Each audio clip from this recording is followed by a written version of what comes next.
Hey everyone, in this video I'm going to show you how to fix almost broken items in Minecraft. Let's get into it. First, get two of the same item. The first step is to have the item you want to fix and another one just like it. You need two of the same thing to combine them into one strong item. Take your almost broken tool and find or make a second tool of the same kind. Make sure both items are made of the same stuff, like two wood picks or two stone swords, because you are going to use the strength from the new item to fill up the broken one. You have to have a pair so the game knows which material to use. Without a second item, the game has nothing to use to patch up the holes in your broken gear. Next, open your crafting box.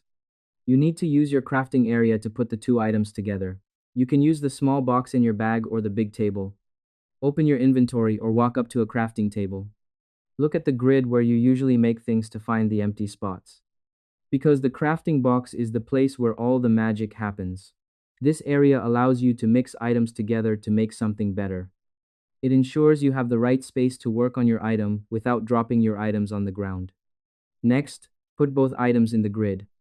Now you are going to place your two items side by side so the game can merge them into one.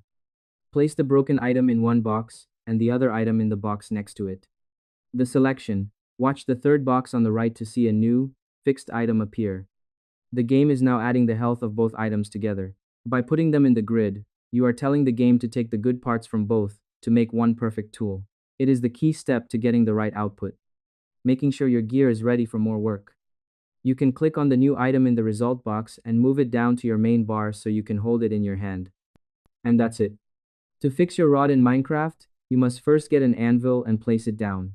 Then, you put your broken rod in the first box. Next, you add a new rod in the middle box to give it strength. Finally, you take your fixed rod from the last box. I hope this helped you out and I see you in the next one. And I